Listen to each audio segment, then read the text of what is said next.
रहमत दो आलम हज़रत मोहम्मद मुस्तफ़ा सल्लल्लाहु अलैहि वसल्लम की विलादत बासादत का दिन मुल्क भर में जश्न ईद मिलादुन्नबी सल्लल्लाहु अलैहि वसल्लम आज मजहबी अक़ीदत व एहतराम से मनाया जा रहा है। आशिकान रसूल की तैयारियाँ अरूज पर घरों और मसाजिद में चराग़ां इमारतें रंग बिरंगी रोशनियों से सज गईं। हर सू नबी करीम सल्लल्लाहु अलैहि वसल्लम पर दरूद व सलाम की सदाएँ। शहर शहर क़रिया क़रिया ईद मिलादुन्नबी के जुलूस, सीरतुन्नबी सल्लल्लाहु अलैहि वसल्लम के मौजू पर सेमिनार्स, कॉन्फ्रेंसेस और महाफिल का भी एहतमाम।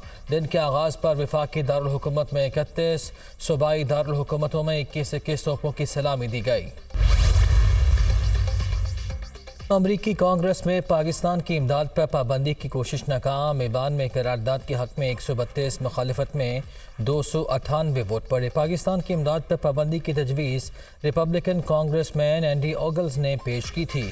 खातून रुकन शीला जैक्सन और बारबरा ली ने इमदाद जारी रखने के हक़ में दलाइल दिए।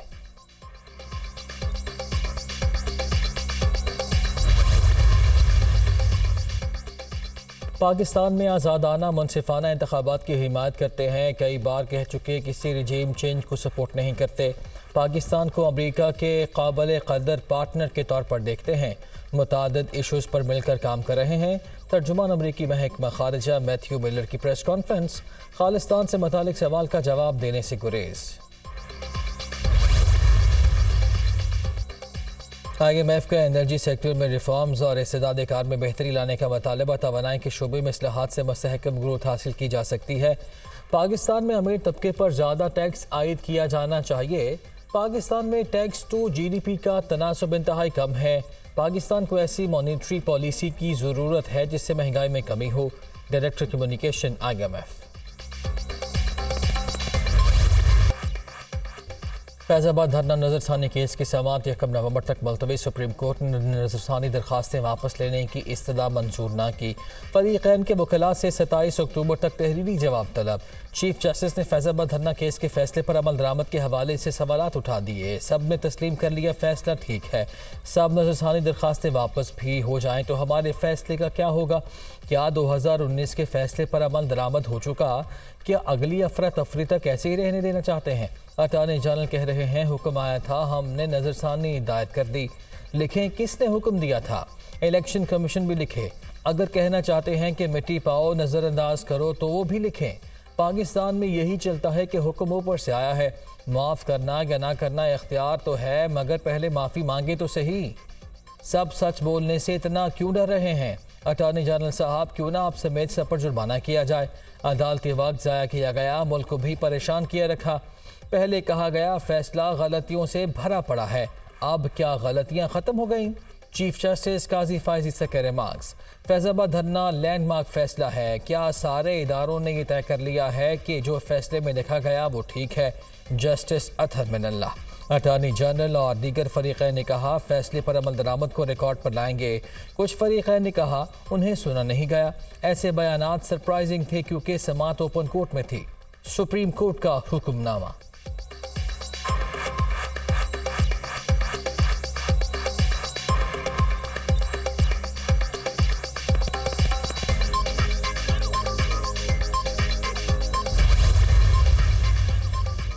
फैज़ाबाद धरना नज़रसानी केस में साने हैं 12 मई का भी जिक्र।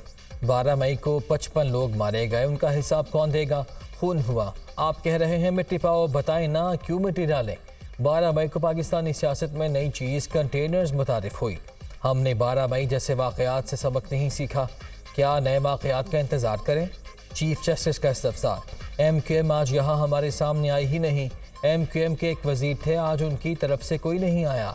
चीफ जस्टिस के रिमार्क्स। जत्थेबाजी के रुझान को आज भी फ़रोग़ दिया जा रहा है। वो साहब किधर हैं जिनको जमहूरियत चाहिए थी? वो कनाडा से पाकिस्तान क्यों नहीं आए? Chief justice.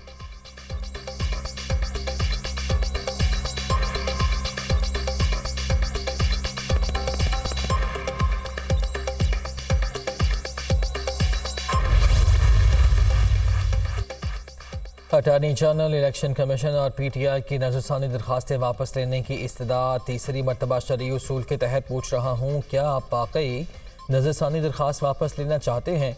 चीफ जस्टिस का वकील PTI से मकालमा, हिदायत की रोशनी में कह रहा हूँ, हम दिफा नहीं करना चाहते।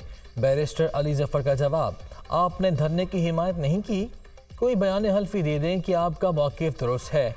चीफ जस्टिस का एजाजुल हक के वकील से इस्तफसार।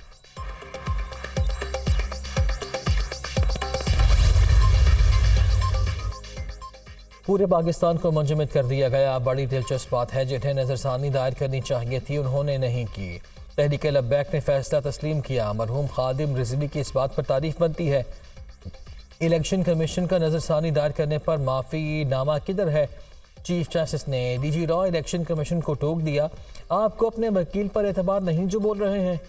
Chief justice, DG law election commission ने माजरत कर ली।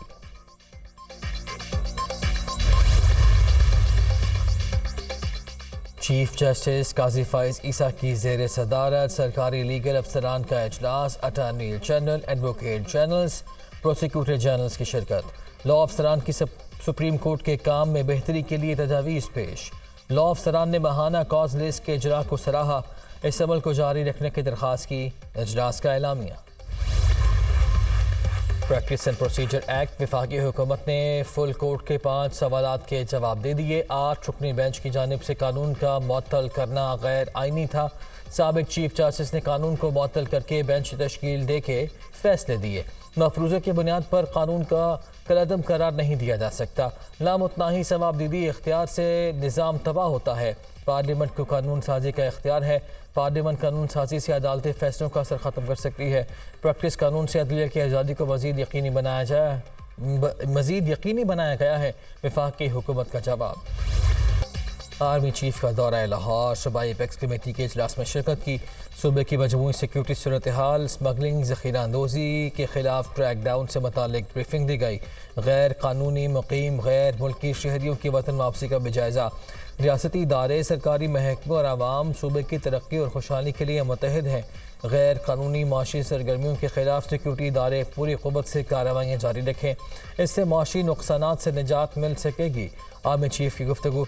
सिपाह सलार का तारीख़ी इक़दाम के सूदमंद असरात के लिए तमाम मुतल्लिका महकमों के दरमियान हम आहंगी की ज़रूरत पर जोर। फोरम को सरमाकारी सहूलत काउंसिल और ग्रीन पंजाब के इक़दाम की पेशरफ के साथ कच्चे में जारी ऑपरेशन की पेशरफ बारे भी आगाह किया गया। ISPR।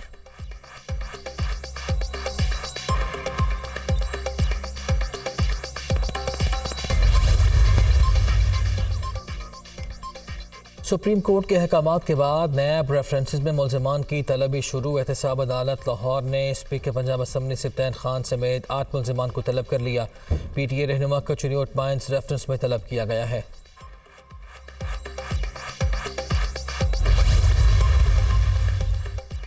परवेज़ इलाही को एंटी करप्शन के मुकदमात में डिस्चार्ज करने के खिलाफ दरखास्त पर समात। लाहौर हाई कोर्ट ने एंटी करप्शन की दरखास्त पर फैसला महफूज कर लिया। जस्टिस सुल्तान तनवीर ने एंटी करप्शन की दरखास्त पर समात की। मजिस्ट्रेट को इख्तियार नहीं कि वह मुलजिम को डिस्चार्ज करे। अदालत से परवेज़ इलाही को डिस्चार्ज करने का फैसला कलअदम करार देने की सदा।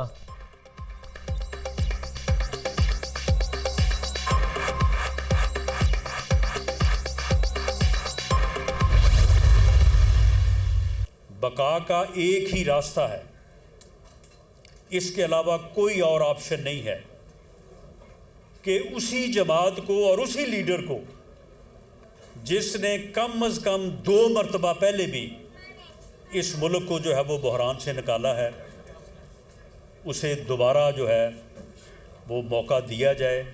ये कौम उसके ऊपर दोबारा एतमाद करे, तीसरी बार एतमाद करे, उसको अपना मैंडेट दे जिस तरह से 2013 में दिया था। जिन लोगों ने जुर्म किया है वो हिसाब भी देंगे। 9 मई के मुजरिमों को सजा देने के बजाय इलेक्शन लड़ने दें, ऐसा नहीं होने देंगे। 9 मई के मुजरिमों को प्रोसिक्यूट नहीं करेंगे तो ऐसे काम रोज़ हुआ करेंगे। 21 अक्टूबर को नवाज शरीफ पाकिस्तान वापस आ रहे हैं। तरक्की का सफ़र एक बार फिर दोबारा शुरू होगा। 90 की दहाई में नवाज शरीफ के खिलाफ साजिश हुई तो मुल्क की तरक्की रुक गई थी। अवाम नवाज शरीफ को 2013 वाला मैंडेट दोबारा दें। नवाज शरीफ का बयानिया एक ही रहा है, इससे हम कभी पीछे नहीं हटे। मुस्लिम लीग नून का बयानिया अवाम की खिदमत है। राना सनाउल्लाह।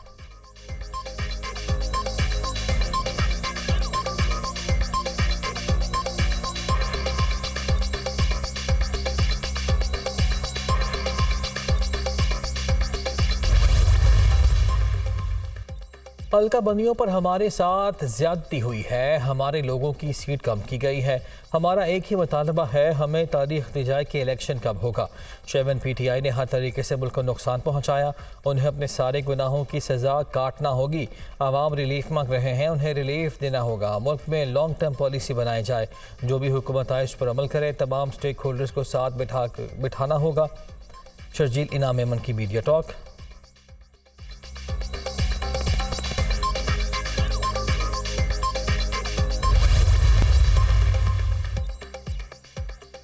रुपए की कदर में इजाफा जारी, इंटरबैंक में डॉलर ₹1 सस्ता 287 रुपये 74 पैसे का हो गया। ऊपर मार्केट में डॉलर की कीमत में ₹2 की कमी, 288 रुपये पर फरोख्त। पाकिस्तान स्टॉक मार्केट में मंदी, 132 पॉइंट्स कमी से इंडेक्स 40,232 पर बंद।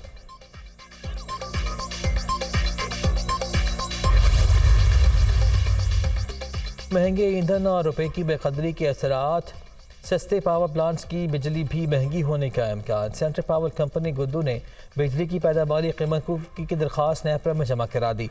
बिजली की पैदावारी कीमत ₹14.93 फ़ी यूनिट तक मुकर्रर करने की दरख्वास्त। सेंट्रल पावर कंपनी का रेफरेंस टैरिफ ₹2.17 फ़ी यूनिट तक है। नेपरा ने मुतल्लिका फरीक़ैन से 7 दिनों में जवाब तलब कर लिया।